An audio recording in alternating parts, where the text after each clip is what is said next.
Boa noite, boa noite. Graça e paz a todos, sejam todos muito bem-vindos. Sábado 26 de outubro de 2024, aniversário da minha filha mais velha, minha filha primogênita, linda, amor maior da minha vida.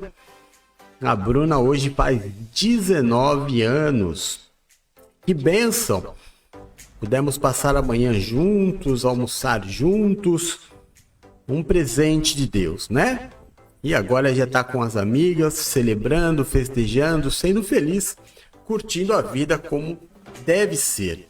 Deus seja louvado por isso também, não é? Por toda a alegria que nos proporciona. São 19 horas e 59 minutinhos, eu estou falando com vocês diretamente da Praia Grande, aqui em São Paulo, no Brasil. E a gente fica na expectativa de que essa live chegará a mais de 70 países, através principalmente do Spotify, que é a ferramenta que nos projeta para o mundo.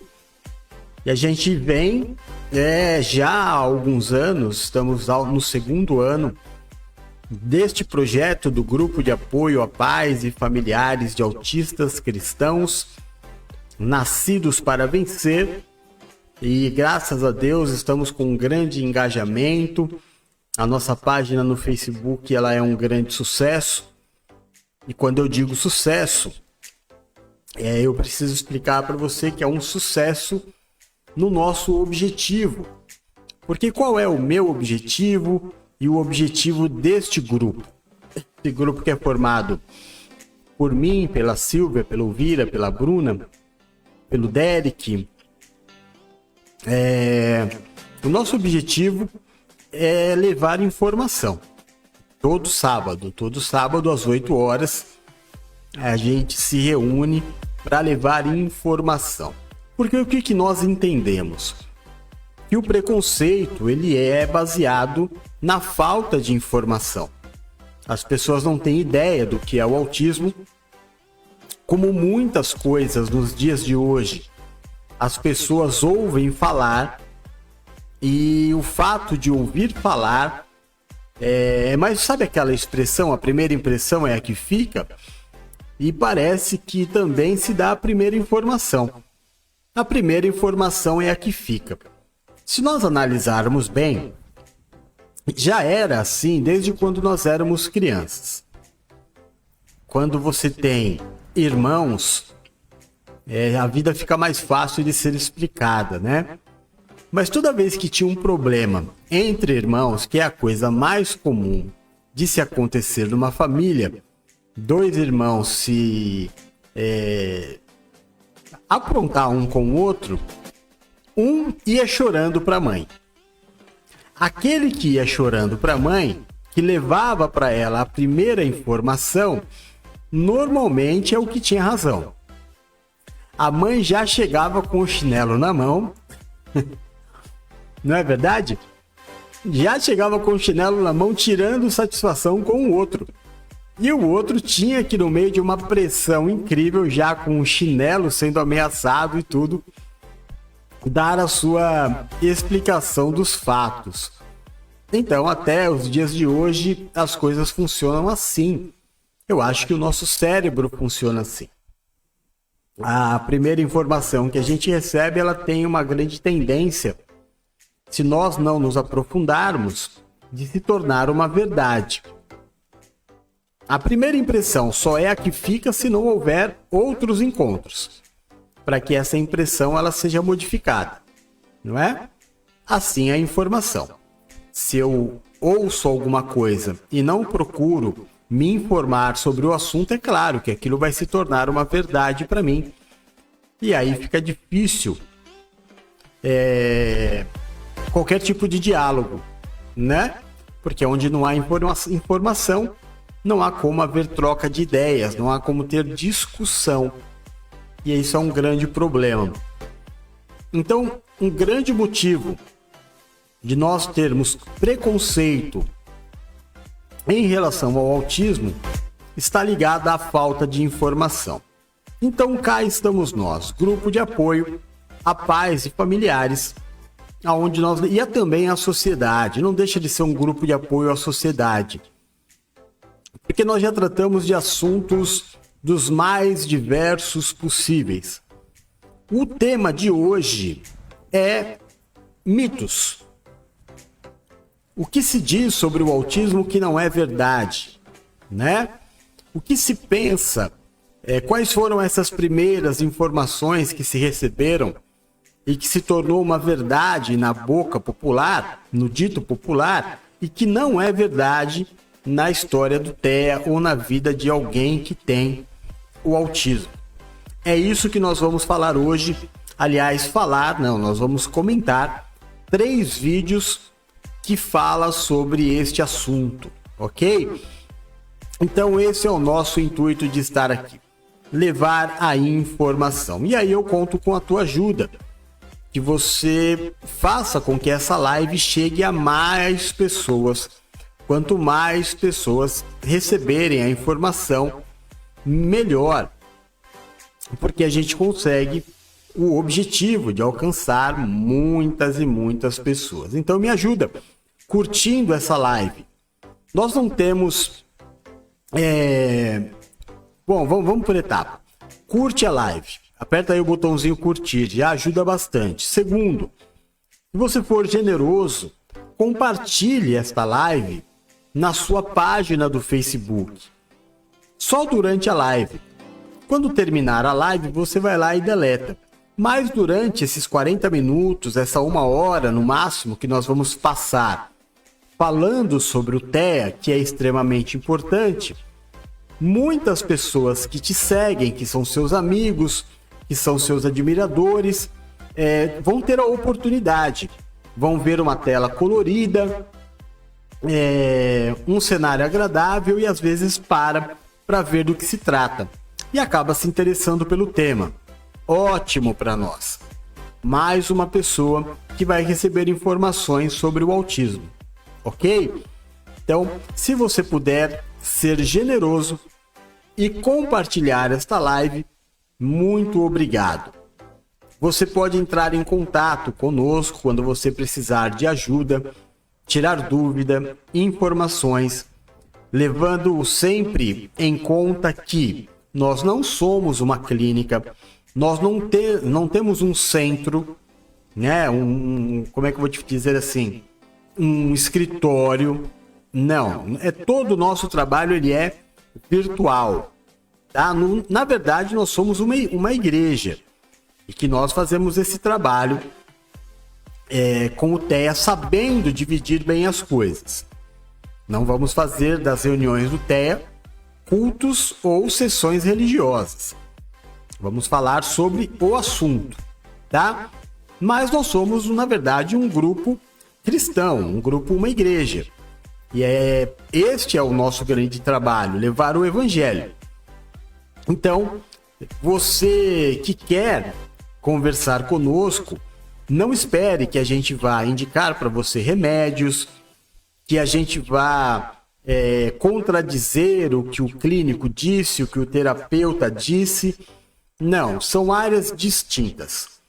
A medicina, a terapia, a clínica, cada um vai trabalhar da forma que você escolheu, da melhor forma possível, e é necessário que seja feito. Mas nós entendemos também que há necessidade de um apoio emocional. O que é o apoio emocional? É aquele dia que você passou por uma grande carga de pressão e você precisa conversar com alguém, desabafar com alguém que sabe o que você está passando. É diferente de você desabafar com um amigo que vai dizer para você, vai te abraçar, vai te consolar, ele vai falar, vai ficar tudo bem. Isso é o que todo amigo vai fazer. É diferente quando você conversa com alguém que passa pela mesma pressão, que conhece a história, né? Que sente, sabe na pele, na carne, exatamente o que você está atravessando. Nos dá um conforto um pouco maior. a gente junto, trocando ideia, a gente se conforta, nós nos tornamos mais fortes. Quanto mais pessoas fazem parte do grupo, mais força nós temos, mais voz nós temos, né? Então, hoje, por exemplo, eu tô aqui, não sei se estou certo, porque às vezes dá um certo probleminha, mas ao vivo eu tenho só a minha fiel escudeira, o amor da minha vida, a Elvira. É a única pessoa que está aqui ao vivo no Facebook. Isso dificulta o trabalho, né? Tanto meu quanto dela. Porque a gente não vai ficar aqui discutindo os dois só os vídeos que vão aparecer. O interessante é que mais pessoas estivessem para que nós falássemos sobre o assunto. Eu sei, depois, nós não somos imediatistas, a gente trabalha com mídia social, a gente trabalha com internet, com live há muitos anos. Desde antes da pandemia, eu já faço vídeos para a internet. Então existem dois públicos. Existe o público do ao vivo e a grande maioria que vem depois. Há de se ver o nosso público no YouTube. Os nossos vídeos, quando vão para o YouTube, tem uma audiência muito boa. Quando vai para o Spotify, nós chegamos a milhões. Nós estamos esse mês com mais de 3 milhões de visualizações só no Spotify. Claro que a gente faz um trabalho diário, 2 vezes por dia, às vezes 3 vezes por dia nós trabalhamos bastante, mas é importante a conscientização de que a live ela se torna muito mais dinâmica quando existem pessoas para, junto comigo e com a Elvira, discutir os assuntos, dar opinião, contar fatos. Aí a gente está dando força à causa. Mas se você precisar conversar comigo ou com qualquer um de nós, o WhatsApp é 13 99 759 3376, tá bom? Apoio emocional. Não espere, volto a dizer, que a gente vai falar para você sobre clínica, sobre remédio, sobre medicina ou sobre terapia. Tudo isso nós temos uma vasta quantidade de vídeos falando sobre tudo isso, explicando tudo isso. Nós não somos médicos, então nem terapeutas, então não vamos entrar nessa área. Mas trabalhamos com emocional, somos igreja. Então sabemos cuidar de pessoas e é isso que nós queremos fazer. Cuidar de você, tá? Então é isso, você não está sozinho. Nós é que estamos, né, Elvira? Eu e a Elvira é que estamos sozinhos no ao vivo. Mas tudo bem. Uma outra coisa muito importante é a tua ajuda. Eu sei por que muita gente não entra. Quando a gente envia um link falando, olha, uma live sobre autismo. Todo mundo já está acostumado. A pessoa vai falar 1 hora. Nessa 1 hora ela vai vender o livro, vai vender o curso, vai vender um e-book, alguma coisa ele vai vender porque é comercial. Aí é que está o grande X da questão. Nós não vendemos nada, nós não oferecemos nada, nós estamos aqui há anos só ensinando, só trazendo conteúdo. A sua ajuda é voluntária. Nosso Pix está aqui, ó, pix@ajz@gmail.com, para você nos ajudar se você achar interessante que exista um grupo que se preocupe e lute pela causa. Mas nós não fazemos disso algo comercial. Nós fazemos porque é um chamado mesmo.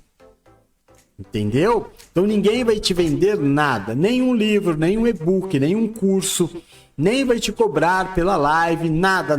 Não vai ter uma semana de live especial, nada disso. Nós estamos todo sábado gratuitamente, fazendo pela graça, fazendo no nome do Senhor Jesus, fazendo por amor, porque eu tenho um filho autista, porque eu tenho quase um diagnóstico de autismo, é que para você conseguir o laudo você precisa ter um certo dinheiro, e eu não estou nessa condição agora, né, de fazer nenhum tipo de investimento, mas sei na pele o que é. Então a gente luta junto, sem nenhum tipo de interesse. Então, se você puder nos ajudar, nos ajude. Se você não puder nos ajudar, aprenda. Vem com a gente, assiste os vídeos e vamos combater o preconceito, ok? Tô certo, Elvira, meu amor? Já te dei bom dia hoje. Fiquei muito feliz. Eu estou conversando com as pessoas, sabe, Vi? Porque agora falta menos de um mês para a gente se reunir naquilo que seria o nosso retiro, né? Mas como estamos num tempo de recomeço, o apóstolo recomeçando a vida, você daqui a pouco vai também dar uma recomeçada de vida. Foi um ano, assim, de recomeço para todos nós, de fim de ciclo, né? A gente pode dizer assim. A gente vai estar aí, então, o que eu tenho me preocupado? Todo final de ano, por exemplo, dia 24, nós vamos nos reunir na casa da Elvira para esse que será o nosso retiro, vamos dizer assim. É o nosso encontro. E nós vamos receber a palavra do ano de 2025. Esse ano foi o ano apostólico de Timóteo. Do ano que vem eu ainda não sei. Mas vamos receber junto com isso 12 promessas. E aí eu estou passando para as pessoas dizerem para mim, né? Estou passando as promessas para a gente relembrar e falar, olha, dessas 12, quantas vocês já viveram? E tem sido maravilhoso o resultado. Porque a maioria, a grande maioria das pessoas, claro, muita gente, até porque nós encerramos uma igreja no meio do caminho, começamos um novo ministério, estamos engatinhando, mas a maioria das pessoas viveram bem mais do que a metade de todas as promessas que foram dadas. Isso nos deixa muito, muito feliz, né? Eu vi o resultado da Elvira lá, fiquei muito feliz. E ainda faltam 2 meses para o final do ano. Então tem muito milagre para a gente viver ainda. E nós vamos viver sim em nome de Jesus. Certo? Então boa noite, meu amor. Seja bem-vinda. Vamos lá. Vamos ao primeiro vídeo. Deixa eu tirar a música de fundo. Lembrando que o tema de hoje é mitos, né? O que dizem sobre o autismo, mas que não é bem assim. Não é que isso não é uma verdade, mas é um mito. A história é um pouquinho diferente. Então vamos 3 vídeos, vamos conversar sobre eles e depois a gente encerra a nossa live. Bora lá. Diagnóstico tardio, a grande mentira. Oi, eu sou o Rafa, psicólogo, especialista em autismo e terapeuta DIR for Time.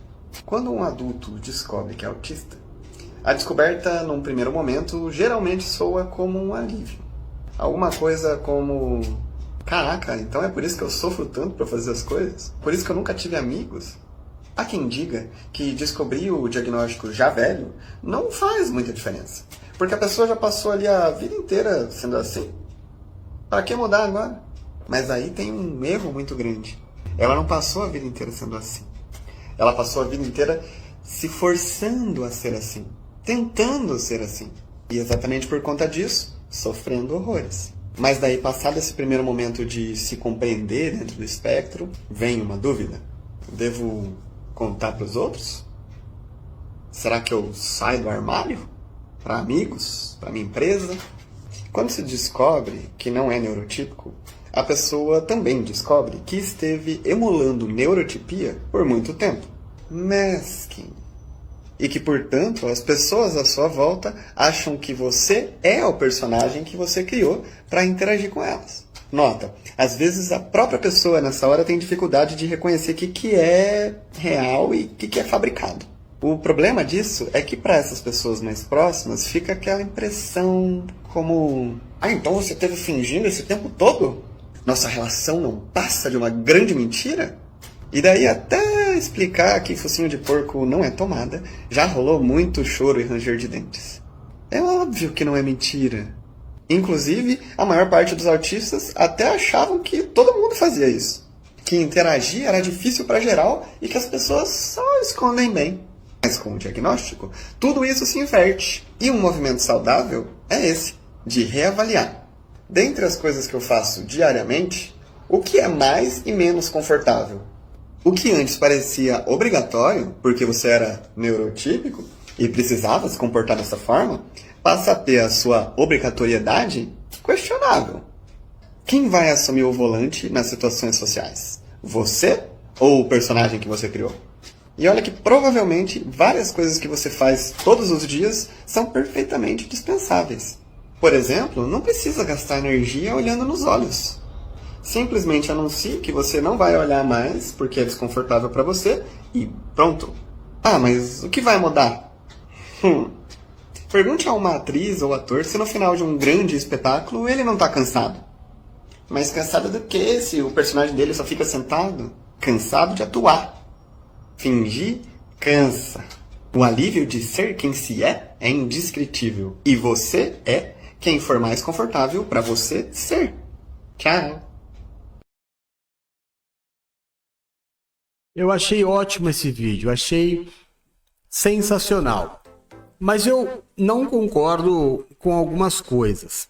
E claro, né? Por isso que a gente está aqui, para discutir. Eu tenho 51 anos. Eu descobri, na última sessão que eu tive médico, ele bateu o martelo sobre o meu autismo. Né? Ele não tem dúvida nenhuma sobre o que antigamente se chamava de Asperger, que é um autismo muito com traços muito leves e que a gente tem na sociedade muitas pessoas que às vezes nem sabe que é autista e que é, né? E a gente conversou muito sobre isso e ele falou, ó, só vai nesse lugar aqui para que você pegue o laudo. Você vai passar por algumas sessões e vai pegar o laudo, porque você é. Só que o lugar que ele me mandou era um lugar que eu já estava fazendo o tratamento quando achávamos que era depressão. E a doutora era absolutamente contra o autismo, né? Nem o meu filho, que era já diagnosticado com laudo e tudo, com atraso de fala, com neurotipia, e ela dizia que não, olha, não, você vai ver que ele não é. Então, e aí também entrei no processo de divórcio, tomou muito o meu tempo, talvez mais um pouquinho para frente eu retome isso, mas a verdade é assim, eu já sei que eu sou, né? E muito do que ele disse cabe um pouquinho para mim, e cabe um montão para muita gente que vai ouvir a gente. O que eu não concordo? Eu não concordo com o fato de você descobrir. Então vamos lá, eu fui lá, conversei, o médico ficou 1h30 comigo, numa sessão que era de 10 minutos, ele ficou 1h30. E aí, Jefferson, você é, né? Não tenha dúvida de que, com todo o histórico da tua vida, você tem o espectro do autismo. Ótimo.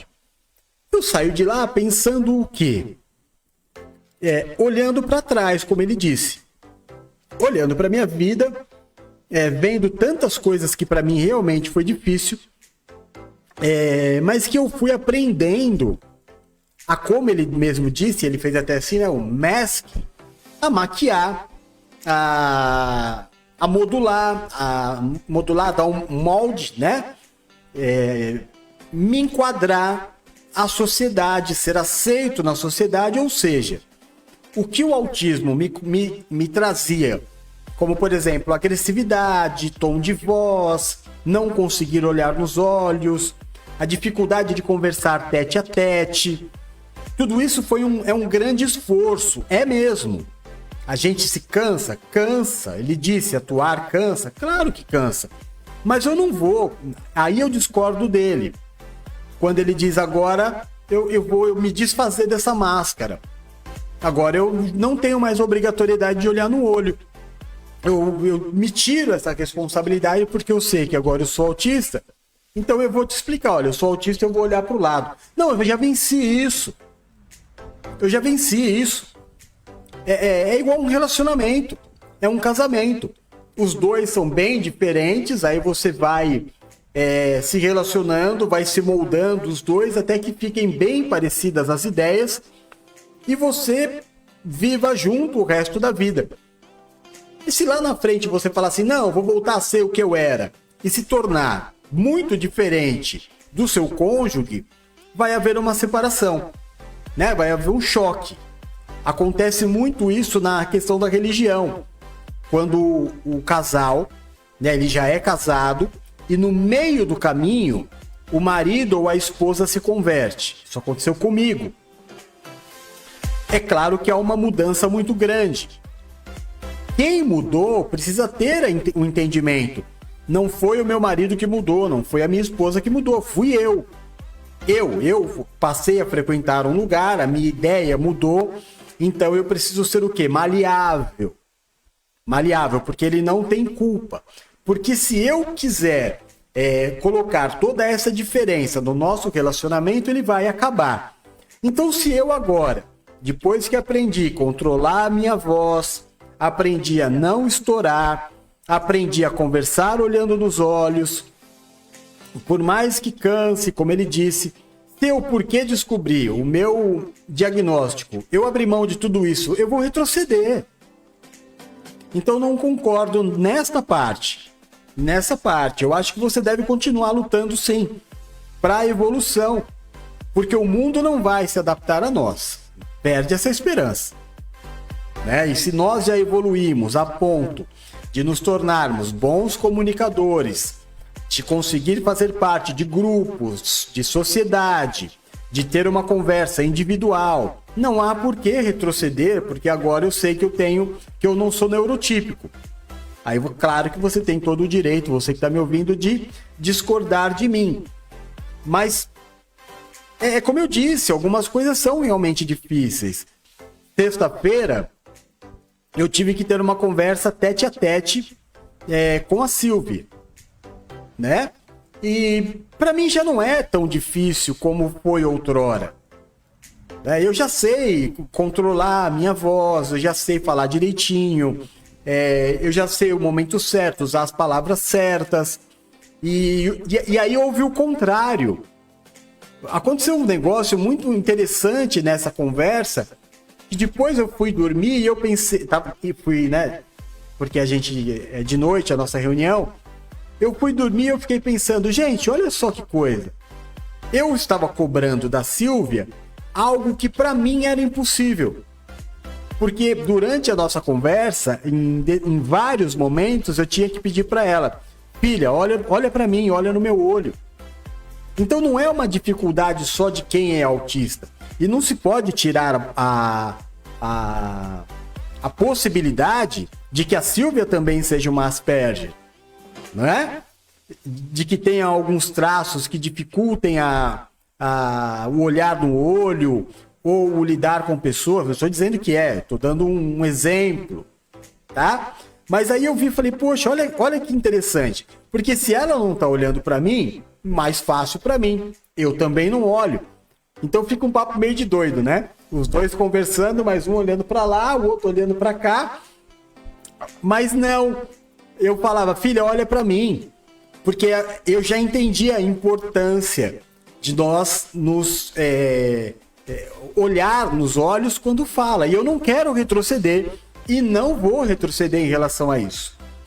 Tá bom? Foi só isso. Do resto, achei perfeito.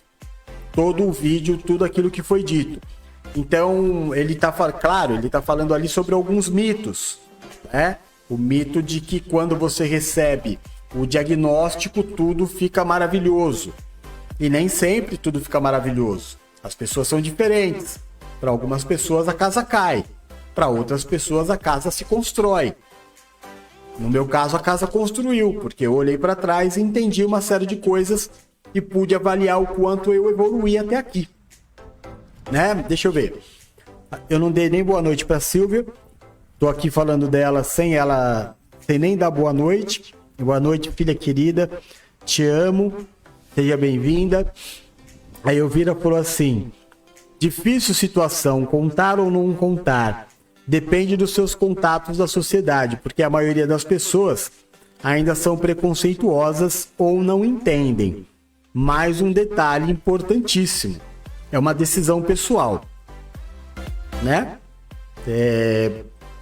Na verdade, eu penso, a minha forma de pensar é assim: todos nós trazemos defeitos de fábrica, né?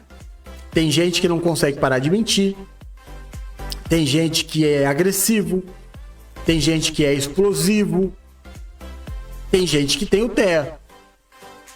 Eu entendo a sociedade inteira assim. Tem gente que é adúltero, tem gente que é viciado. Eu acho que todo mundo traz em si um segredo, vamos dizer assim. Eu não acho extremamente necessário que você abra a sua vida para o mundo. Eu acho, no meu caso, como comunicador, eu acho importante que as pessoas saibam quem é esse cara, o que ele está fazendo aí, né? Ele tem voz de fala, ele é médico, ele é um neuro, ele tem voz de fala, quem ele é. Então é necessário que as pessoas saibam que eu tenho um filho com autismo e que eu tenha o autismo. Isso dá voz de fala. Então é importante abrir aqui, como ela disse, o armário e informar. Agora, a sabedoria do que ela está dizendo aqui também é real. Eu vou saber lidar com o preconceito das pessoas? É necessário que elas saibam? Não é? A não ser que eu esteja tendo, por exemplo, eu trabalho numa empresa e eu estou sendo chamado no RH constantemente, meu emprego está em risco exatamente por uma inabilidade causada pelo TEA. Então, é claro, eu tenho que abrir o jogo ali, para que as pessoas entendam que não é por mal, é por uma deficiência, não é birra. Então existem momentos exatos e pessoas certas que precisam saber.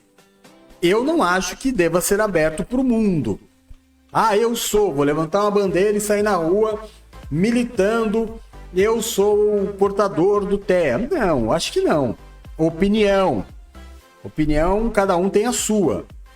O nosso programa é extremamente livre para cada um dizer o que pensa, tá bom? Mas lembrando o que ela disse com muita sabedoria: existem muitas pessoas preconceituosas, não sabem o que é o TEA. Você vai falar que você é autista, talvez a pessoa não queira nem mais te receber na casa dela. Corre esse risco. Ela escreveu aqui também: eu também não consigo muito olhar nos olhos quando falo, tenho que me policiar. Não é? Na nossa época, isso era tido como uma pessoa inibida, tímida, acanhada, né? Se a Elvira tivesse nascido agora, nos anos 2000, 2000 nem tanto, mas 2010 para frente, com certeza a Elvira seria uma pessoa que passaria por um neuro, para ver, olha, por que ela não olha nos olhos? A mesma coisa a Silvia. Por que ela não olha nos olhos? Não que seja, mas porque há um alerta. Hoje todo mundo está correndo atrás de todas as informações. Mas a gente chegou até aqui, né? Nós conseguimos chegar até aqui. Então,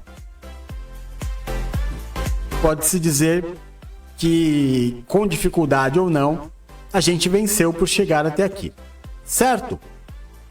Então acho que para este assunto, para esse vídeo, a gente esgota o assunto.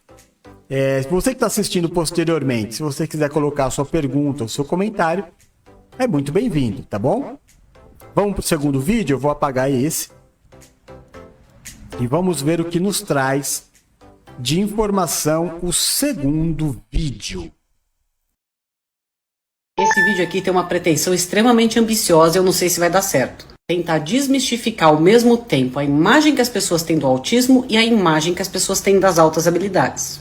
Muitos criadores de conteúdo para redes sociais têm o mesmo perfil que eu, diagnóstico tardio de autismo com altas habilidades. Só que o nosso perfil representa uma parte do espectro autista. Poria minha mão no fogo para dizer que todos os autistas que produzem vídeo para a internet, seja o nível 1, seja o nível 2, têm altas habilidades em comunicação. E mesmo assim, na vida real, interagem muito mal com as pessoas, mas fazer um vídeo assim, paradinha, com o roteiro pronto, ó, beleza. Então quem tem visibilidade no espectro? Pessoas como eu ou pessoas de suporte muito alto que alguém filma e alguém faz conteúdo. Por isso é tão difícil explicar para as pessoas o que é o autismo na sua totalidade. Só que seja quem me conhece na vida real ou quem vê meus vídeos, além de duvidar que eu sou autista, também duvida que eu tenho altas habilidades de superdotação e querem até me desafiar a provar isso. Primeiro porque as pessoas têm a imagem errada do que é um superdotado. A pessoa acha que é um gênio que sabe tudo sobre tudo nessa vida. E não é assim. Tá muito mais para aquela pessoa que aprende na aula e não precisa estudar para a prova do que aquela pessoa que deduz sozinha uma equação complicada.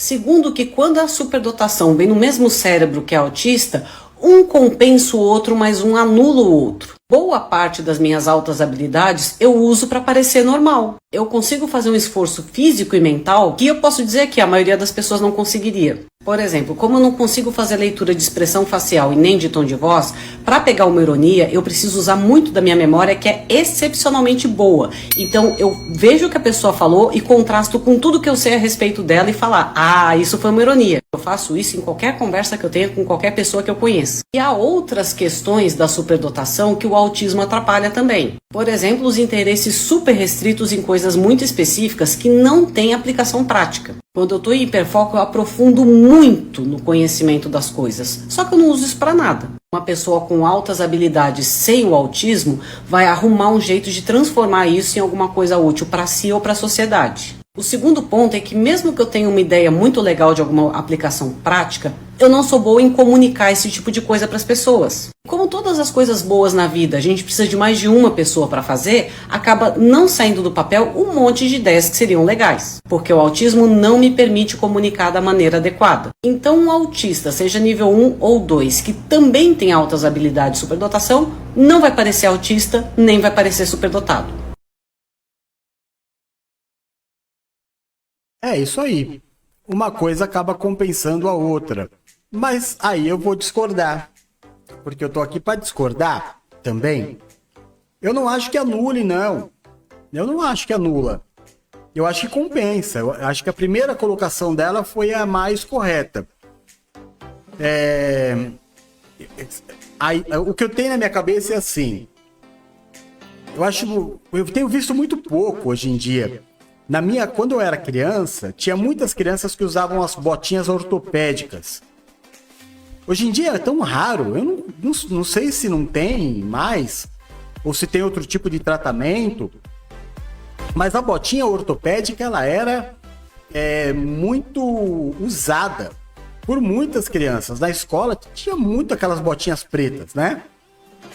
E também tinha uma botinha que ela era um pouquinho mais alto, tinha um salto um pouco mais alto do que o outro. E aí eu não sei direito se era para algum desnível da coluna que ia consertar, não sei.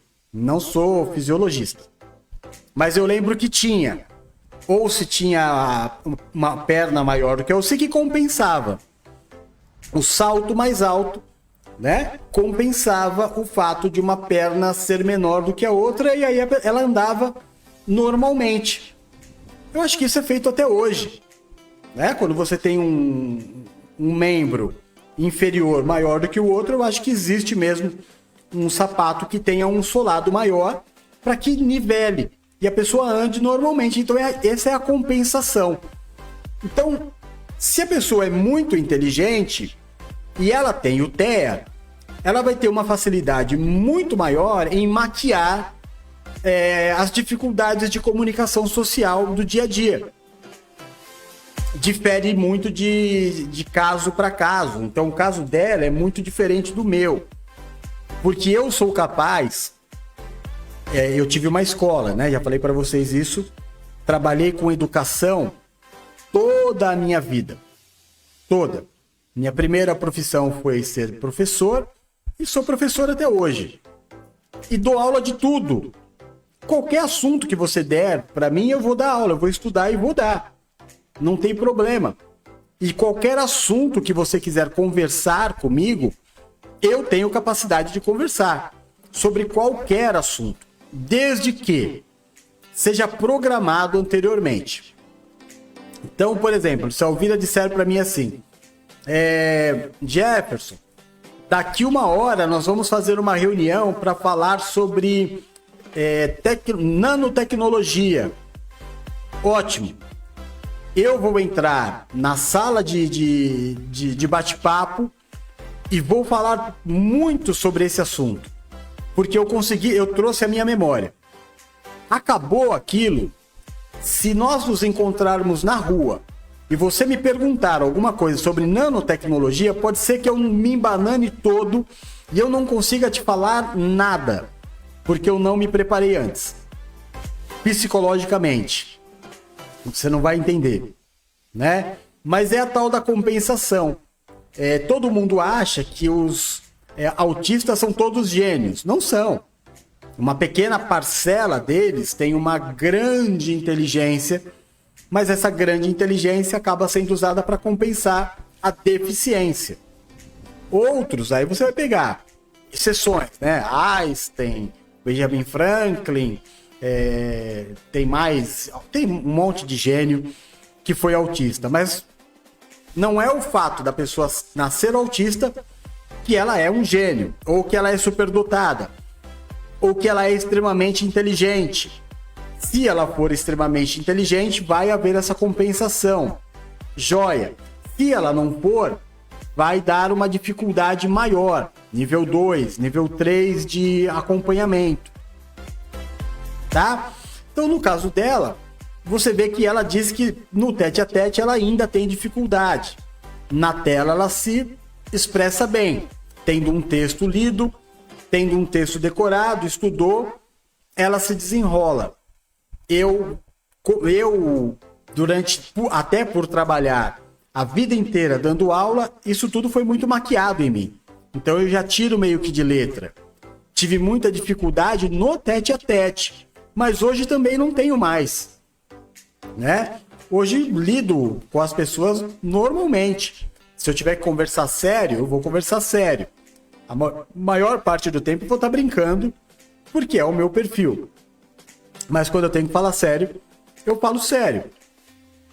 Tá? Deixa eu ver o que a Elvira escreveu aqui. Achei ela um pouco confusa. Tenta explicar tanto que às vezes fica difícil de entender o que realmente quer dizer.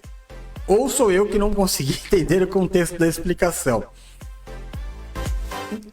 Que o que torna confuso é que às vezes, Vigo, assim como no primeiro vídeo, a pessoa ela diz uma coisa e um pouquinho para frente ela diz o contrário do que ela havia afirmado.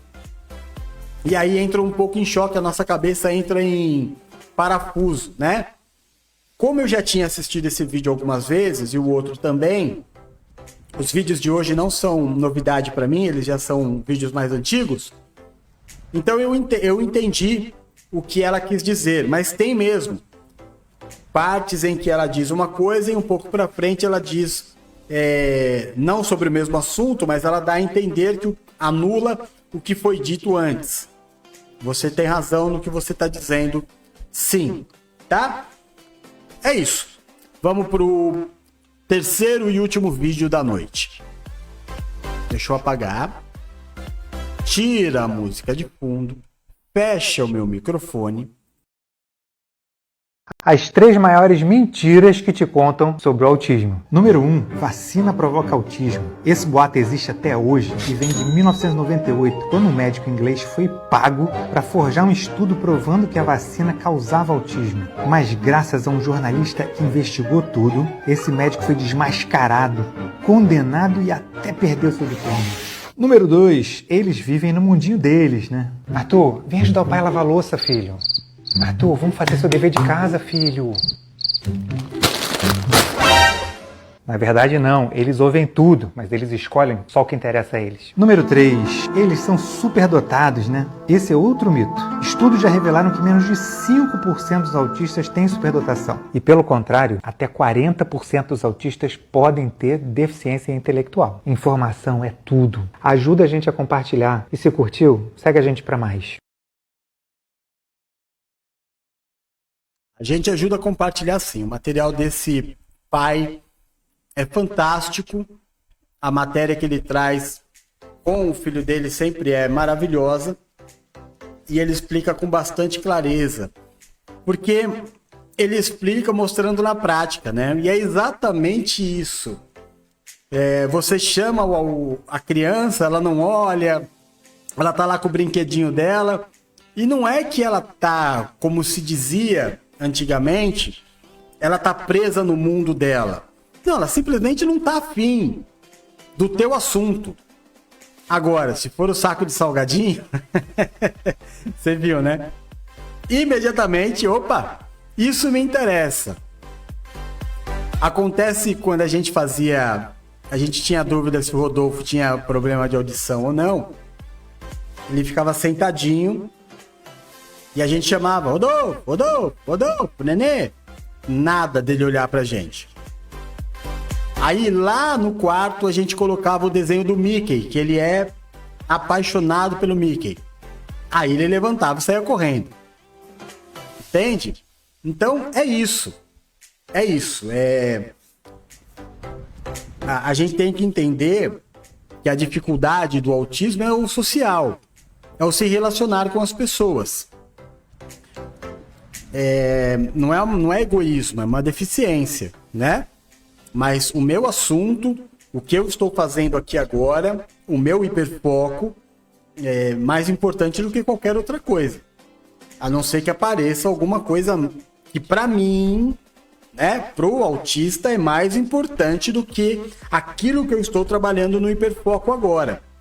Mas não se iluda de que as crianças são alienadas, de que o pai e a mãe podem brigar à vontade, que ele não está percebendo, que ele não está ouvindo, que ele não percebe o clima ruim na casa. Por isso que a semana passada nós falamos sobre abandono paterno, rejeição paterna, né?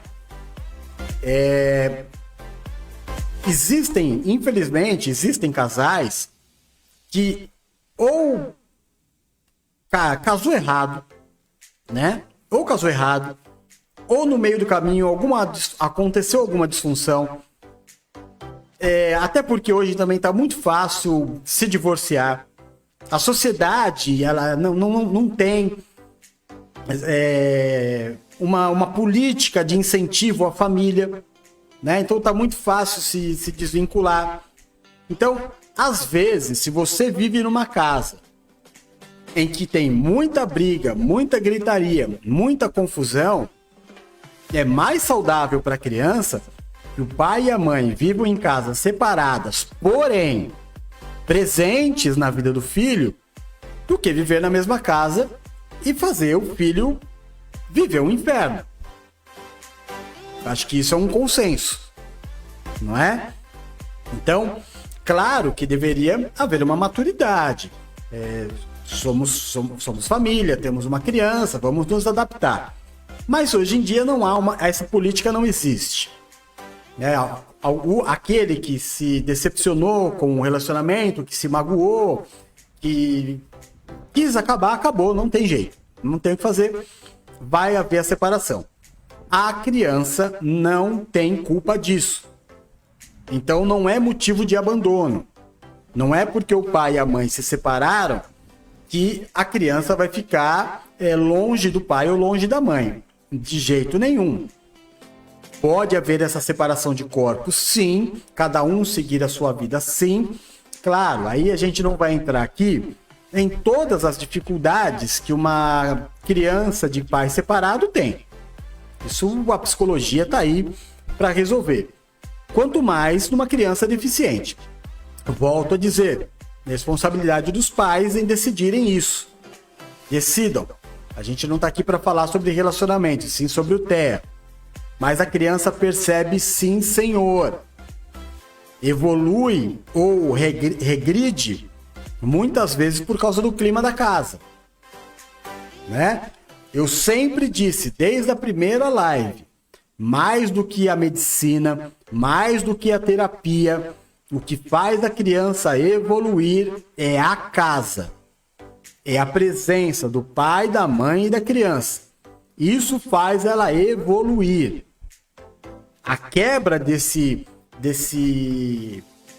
sagrado, vamos dizer assim, traz complicações, né? Traz para qualquer ser, seja adolescente, seja até um adulto, que o pai e a mãe resolvam se separar, o camarada se sente mal, quanto mais uma criança.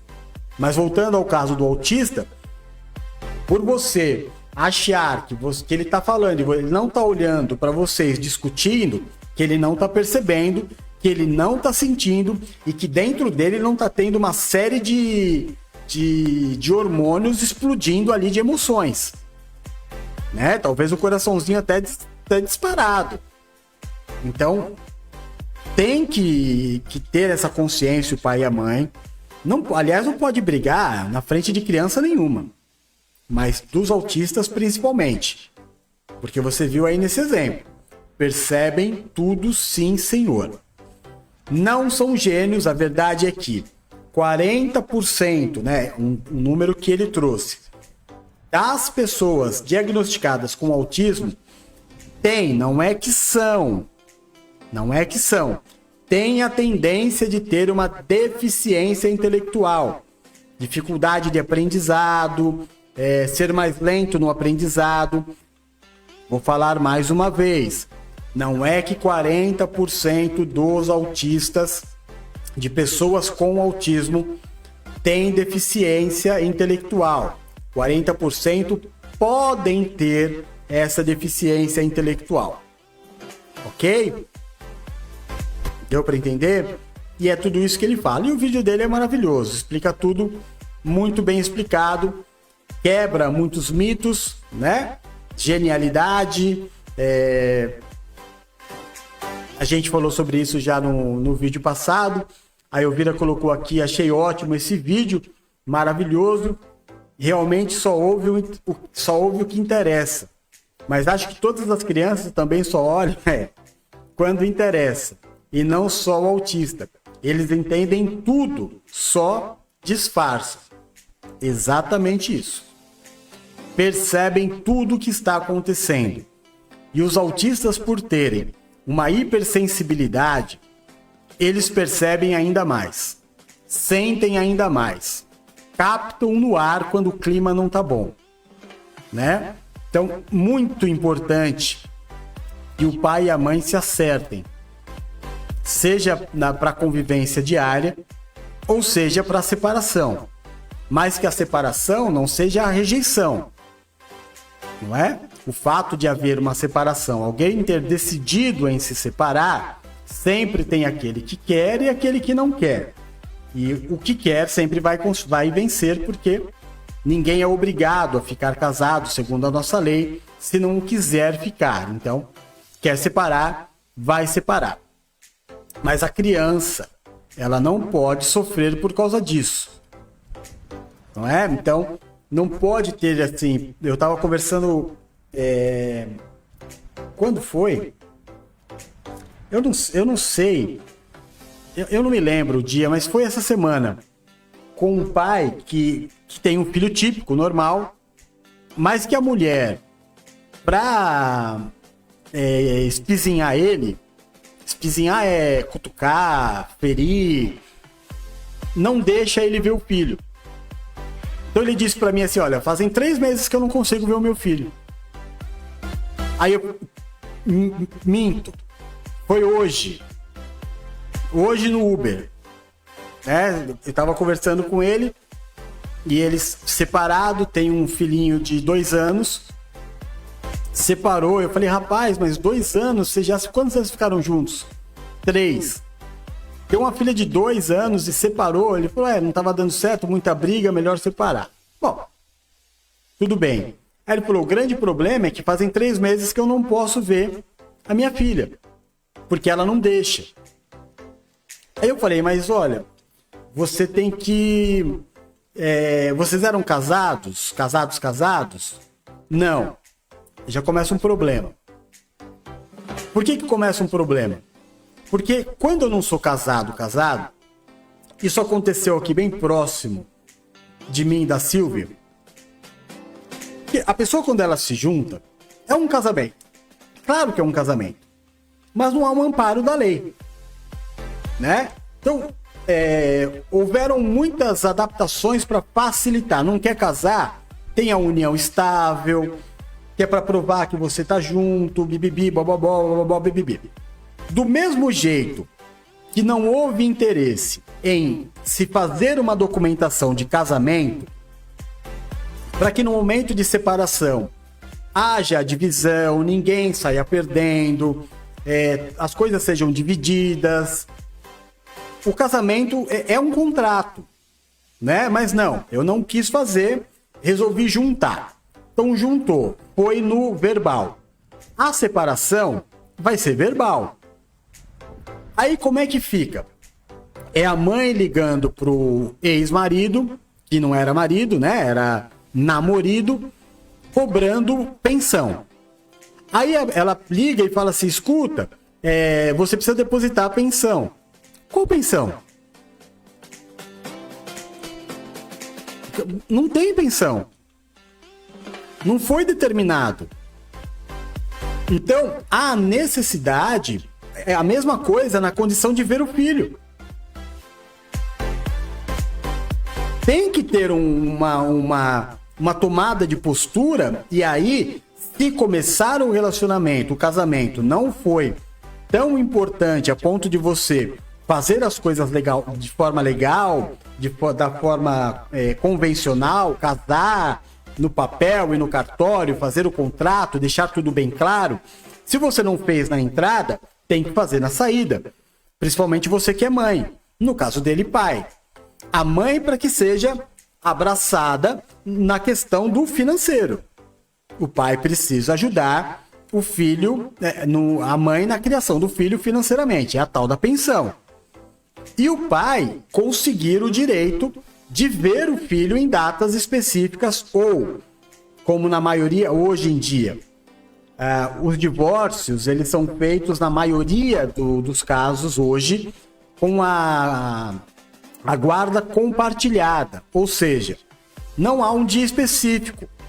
Então, há uma prontidão. Havendo um acordo entre o pai e a mãe, o pai pode ver a criança todo dia, a mãe pode ver a criança todo dia. Como assim, apóstolo? Às vezes o pai fica com a criança? Sim, no meu caso, a minha filha ficou comigo, mas por opção dela. Eu sempre fui da opinião que o filho tem que ficar com a mãe, né? Como no caso agora dessa separação com a mãe do Rodolfo, claro que o Rodolfo vai ficar com a mãe dele. Mas a minha ideia é diariamente ver o meu filho, com a guarda compartilhada. Claro que isso não me dá o direito de chegar aqui, né, a partir do momento que eu for embora, porque a gente ainda está na mesma casa, de eu chegar aqui, abrir o portão e entrar. Opa, peraí, a vida não é assim. É um telefonema, é uma mensagem de WhatsApp. Tudo bem se eu for aí agora, é o melhor horário, tá bom para você, mas estar lá. Então, a guarda compartilhada é hoje o que normalmente acontece, a não ser em casos de violência, do pai abandonar, rejeitar, claro, tudo isso. Então eu disse isso para ele. Cara, você tem que ter um amparo judicial de que o juiz te obrigue a pagar a pensão e faça com que você tenha o direito de ver o seu filho. Porque se ficar tudo no acordo verbal, né? E a gente teve um caso muito próximo aqui, como eu disse, da Silvia, que a ex cobrava o ex-marido, ou namorado, de uma pensão que não existia. Porque nunca nem sentaram para conversar valor, necessidade, quanto vai ser depositado, quando vai ser depositado. Então, é uma bagunça, e aonde há bagunça, Uma vez a Silvia me disse isso, aonde a bagunça não dá para ter sucesso. Aonde a sujeira, aonde as coisas não estão no lugar, é muito difícil que as coisas deem certo. Então precisa arrumar a vida. Se não fez na entrada, faz na saída. Deixa tudo muito bem organizado. E que de preferencialmente, para que seja preservada a amizade, o respeito entre o ex com a ex, que hajam advogados intermediando isso. Né? Para que não haja discussão, para que não haja, não, eu quero isso, eu quero aquilo. Não, deixa que os advogados sentem, conversem, façam os acordos necessários, discutam os valores e os dois permaneçam sendo pai e mãe. Sendo pai e mãe. E a lei decide o que tem que ser a lei. Minha opinião. Porque já vai bastar para a criança ter a separação dos pais. E todas as vezes que o pai e a mãe estiverem juntos, porque ele vai ver o filho, vai ter briga, ou o pior porque é um crime também isso, né? Crime previsto em lei, se eu não me engano. A mãe falar mal do pai para o filho e o pai falar mal da mãe para o filho. São situações, desculpa, agora eu vou trazer um pouco de espiritualidade aqui. É demoníaco. Você fala do teu filho mal da mãe dele para ele, você está falando do ser mais sagrado que existe na vida da criança, que é a mãe. E a mãe falar mal do pai para o filho, a mesma coisa. Você está falando da pessoa depois da mãe mais importante na vida dele. Como é que você quer que fique a cabeça da criança? O que você espera que vai ser dessa criança com tudo isso acontecendo? A gente foi por outro caminho, né? Vamos fazer semana que vem autismo e casais separados. Acho que vai ser um bom tema. Senão eu vou levar a live daqui para um outro caminho. Então é isso. Essa foi a live de hoje. Espero mais uma vez ter ajudado com as informações, que os vídeos tenham sido úteis para você. Obrigado, Elvira, meu amor, por estar comigo aí desde o comecinho. Obrigado por todos os comentários. Você sempre me ajuda muito, muito, muito. Não sei o que seria da minha vida sem você. Deus demonstra o amor que tem pela minha vida colocando você ao meu lado. Disso eu não tenho dúvida nenhuma. Muito obrigado pelo apoio diário que você me dá. Silvia, se estiver por aí, obrigado também pela participação. E a semana que vem nós estamos de volta. Amanhã, 7h30, nós temos o nosso culto da semana, a palavra que vai nortear a nossa semana. Não é jejum ainda, né? Amanhã é dia 27, jejum é na outra semana, início de novembro. Tá bom? Então é isso. Espero ter ajudado. Fiquem todos com Deus. Eu amo vocês. Beijo, fui, tchau.